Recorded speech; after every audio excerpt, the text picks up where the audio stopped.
Hey, hello, what if one of your stupidest moments ever was captured on video? Hey, it happened to me. I want you to check out the video and then I want to talk about some of the stupidest things you can do in marriage. So check out this video. We have four brave gentlemen here about to attempt the Four Horsemen Challenge. This is the hottest burger around. Are you ready? Yeah! You have 25 minutes to complete the burger. That includes anything that falls in the basket. It's already burning. It's burning through the glove!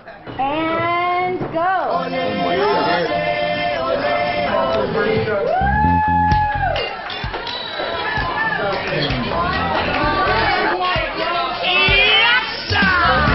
This is hot. It hurts. I thought you said it was hot. Yeah, you gotta stay for this. I mean, not talk. Because the air coming in your mouth. Fire. So there you have it. That's one of the stupidest things I've ever done in my adult life on purpose. I attempted the Four Horsemen Challenge. It's got four of the worst peppers, the worst one being the ghost pepper. That does not belong in anyone's body ever. They use that stuff as elephant mace to scare off elephants in Africa. And they put four of them on this burger I attempted. A burger that you have to wear gloves to eat. A burger that burned desperately going in and it burned dangerously going out. No one should ever attempt this. It's just stupid. It does not belong in your body.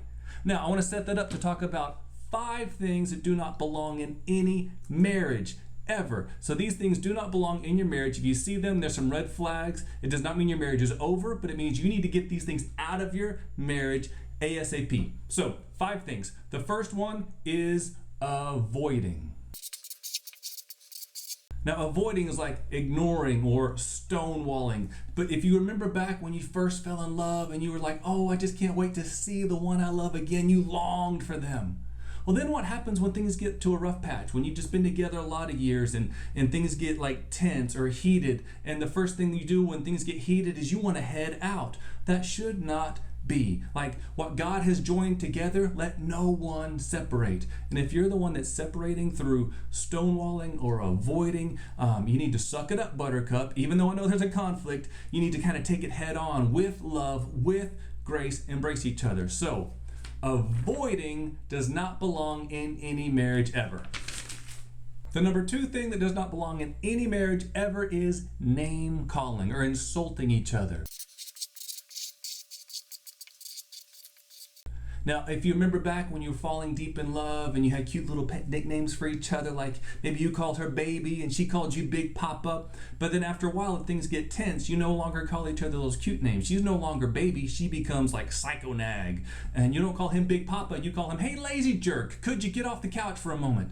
Now, if you see name calling in your relationship, that's like a check engine light on your car blinking. Something's wrong under the hood. It's got to be checked out soon. So, name calling has no place at all in any marriage, so it's got to go. The number 3 thing that has got to get out of your marriage is criticizing. Hey, do you remember your wedding vows? Right, they were vows about how you would love and honor, cherish each other for better or for worse. Now, if some of those wedding vows have been broken or many of your marriage expectations have gone unmet, all right, there's got to be a better way to communicate that to each other than like criticizing each other or nagging each other. Right? That wasn't anywhere in the vows. You didn't say you're going to nag them till death do us part. But husbands and wives, we've got to build each other up. Words of affirmation. If there is some correcting that needs to happen, let's let those corrections and those communications happen in love. Nagging has never been the key ingredient to any good marriage, so criticizing, nagging, it's got to go. The 4th thing that does not belong in any marriage is invalidating. Now, invalidating is the dirty little secret weapon of the passive-aggressive spouse. This is the one that I struggle with the most. Now, invalidating your spouse can be anything you say that would make your spouse feel less valued or less important in your life. And it doesn't have to be words. It can be a look, like the eye rolling is the key look of invalidating.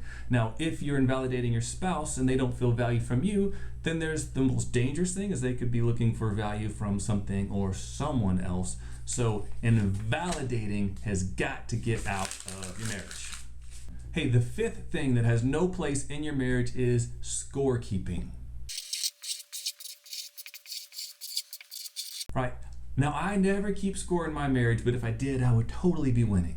Totally just kidding. If you win against your spouse, is that really a win? Well, not if the two of you are one, because that's the way God created us. The two become one. Oneness, absolutely beautiful. Scorekeeping tears that apart. Scorekeeping sounds like, well, she doesn't do this for me, so I'm not going to do that for her. There's no place for that at all. Keep score with your buddies if you want to, but in your relationship, do not keep score. So scorekeeping with your spouse has no place in your marriage. Now, of the things we talked about that don't belong in your marriage, I'd love to get some wisdom from Scripture. In the book of Colossians, and verse 3 talks about this. These are things we should put into our marriage. 1 Corinthians 3 verses 12 starts and says, since God chose you to be the holy people he loves, you must clothe yourself with tender-hearted mercy, kindness, humility, gentleness, and patience. Make allowances for each other's faults and forgive anyone who offends you. Remember, the Lord forgave you, so you must forgive others. Above all else, clothe yourself with love, which binds all together in perfect harmony. And let the peace that comes from Christ rule in your hearts, for as members of one body you are called to live in peace and always be thankful.